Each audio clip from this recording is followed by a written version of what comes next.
Hello, and welcome to the very first episode of Cookin' Easy with Justin Z. I'm Justin, and today we're going to be making food that's not only easy to cook, but inexpensive for those of us on a tight budget. We're going to show you how to cut corners and save money without sacrificing taste. Today's recipe is certainly flavorful and delicious. We call it Flaming Hot Chicken Nuggets.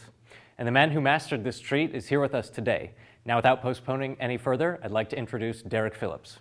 How are you, Mr. Phillips? I'm doing very well, Justin. How are you? Pretty good. Thanks for joining us today. Thank you. Before we get started with the cooking, how did you get your start in the business, in the industry? Well, I started mainly when I was in the U.S. Army. I was a food service specialist for about 6 years total. 6 years. So 6 years in the Army, and you did the cooking the whole time, or only a bit? I did it for a bit through a couple of deployments and stuff like that. Of course, there were other missions going on as well. Yeah, wow, wonderful. So that's what got you interested in cooking and came back and kept on going. Absolutely. All right, so what do you have for us today? It looks like we have some simple ingredients you might find in any kitchen. Absolutely, and that's what we were going for. We're going to need, of course, we're going to need a boneless, skinless chicken breast. Okay, just one of those? Just one of them, because all right. That's all I really need to eat. Okay. Of course, we're going to have a little bit of Italian dressing, and your favorite chips. Of course, I like to use Flamin' Hot Chicken Nuggets. Okay. All right. So we have Cheetos, Funyuns. What's the? You told me we wouldn't use any corn chips. There's of course, something about those. Right. We're not going to use any corn chips. No Fritos or Doritos or anything. They don't really cook They up just very don't take well with the. Okay. Not so much. All right. So avoid those, but any other chip will do. Mm-hmm. So what's your first step here? Our first step actually is that we're going to preheat our oven to 350 degrees. Okay. Of course, we've got ours ready to go. And then after that, we're going to get a nice cutting board and a good sharp knife, and we're going to cut up our chicken basically into bite-sized nuggets. Okay. So let's see. How are you going to do that there? Basically, one thing I'm going to make sure that I do is curl my fingers up underneath and keep the knife really resting against them. That way I don't cut the ends of the gloves off and so on. Okay. And then just nice smooth motions to go through and get the chicken nice and separated. Starting off with the larger pieces there, but they're probably going to end up smaller? Absolutely. Okay. Definitely what we're looking for is a little bit of uniformity so that it cooks nice and evenly. Okay. And of course, not everything is good. Right, discard some bit of that there. Let's see, Italian dressing. There we go. And then we're just going to rotate 90 degrees and put them the rest of the way into a nugget. And just go ahead and throw it into a bowl once it's nice and cut up. Okay. Let's see. And once we get it into the bowl, we're going to use the bowl for our bath, which of course is where the Italian dressing comes in.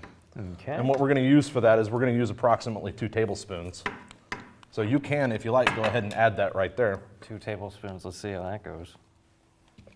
Yeah, that's about right. That might have been 3. I don't know. No problem. Okay. We'll just put that back over here. I think we've got plenty. Like I said, in the interest of taste, we're going to discard, extra pieces of fat and so on. Right, and you're still being careful with a knife. Absolutely. Cutting corners, no cutting fingers. That's right. And what I'm going to do here is I'm just going to fold it around a little bit. And this folding motion, I'm just going to go down the side of the bowl, take the middle, and drop it back over the top. Okay. And my point behind that is just to make sure that we get good even coverage and make sure that the entire piece of meat is nice and moist. Okay, and that's something you might do with eggs. You kind of fold eggs sometimes, right? Yeah, you sure can. Speaking of which, if I didn't want to use the Italian dressing, what's something else I could put? Maybe ranch or... You could, you'd probably want to avoid ranch because it's a little bit thick, but you could use an egg bath.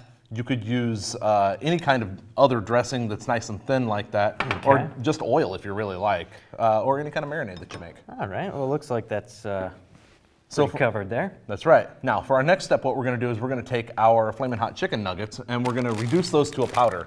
We're going to do that by putting it into the food processor. That's the easiest way to do it. Okay, so have the food processor here. There we Just go ahead and dump it in there and give it a few pulses. Thanks very much. There's that for you. Alrighty. All right, here's the fun part. Now, the main point about pulsing that is so that, or grinding it up and getting it into a powder is so that it coats evenly. If you have big chunks left over, it really doesn't do a whole lot of good. All right, I don't know why I find that so fun, but it is. Okay, so that looks like it might be done there. You want the fine powder, you said? That you do, and that looks pretty good. Okay.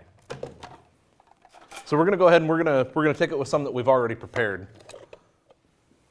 Thank you much. Okay. We're just going to go ahead and dump it in there. right, looks good. Looks good. It's a pretty fine powder. And what I'm going to do here, instead of just dumping it in there and making a big soggy mess, we're just going to drop the pieces in a little bit more individually using a slotted spoon, and we'll let the extra dressing just kind of stay in the bowl there. So it might be faster to dump it, but it's not going to come out as well if we do that. Certainly not. It's going to be a big mess. Okay, and you said fold again? Yes, you're going to use a folding motion for that. Okay. And make sure everything gets well coated, nice and even. I don't know if I'm folding. It might take some practice, but yeah, it's looking all right. It's looking all right. Let's see here. It does look good.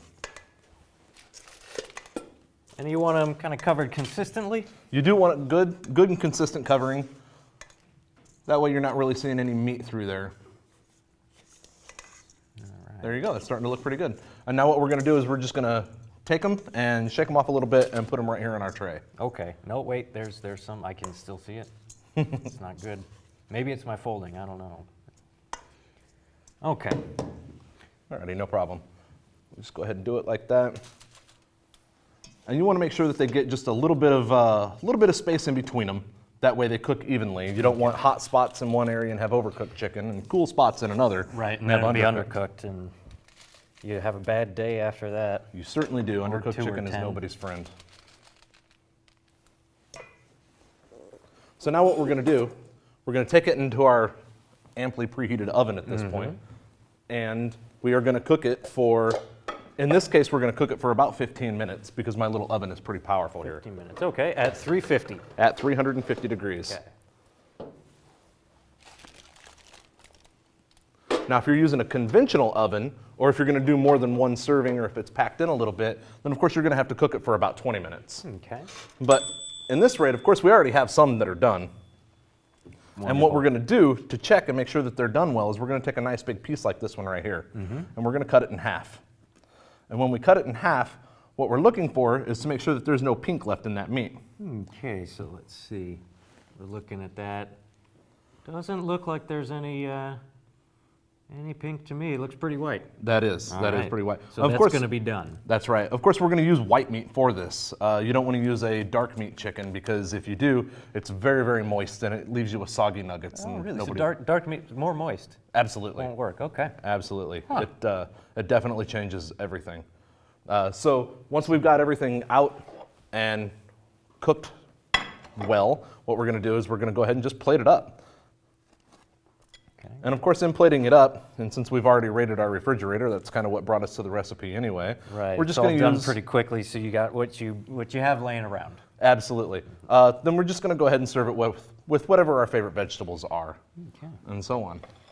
Wonderful. So that looks pretty good. About how often do you make this? I make it about once a week for my family. About once a week. So it's a pretty healthy dish then? It's reasonably healthy. Of course, the baking is a lot Relatively- better than frying for sure. That's true. That's true. And you reiterated a couple times this is a dry recipe. This is a dry recipe. You gotta definitely want to cook it in a keep dry the sauces heat. away, keep it dry.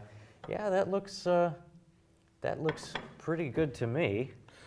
And It let's does look see. pretty good. In my family, we certainly like it when it's not at a full heat. A lot of my family members like it with zero heat. So what we'll do is instead we'll just use an egg bath, and then we use regular Cheetos for it. Okay. And that just leaves it cheesy. The kids really enjoy it. It doesn't get too hot on your It palate. seems like a pretty versatile food. It could be finger food. It could be an entree.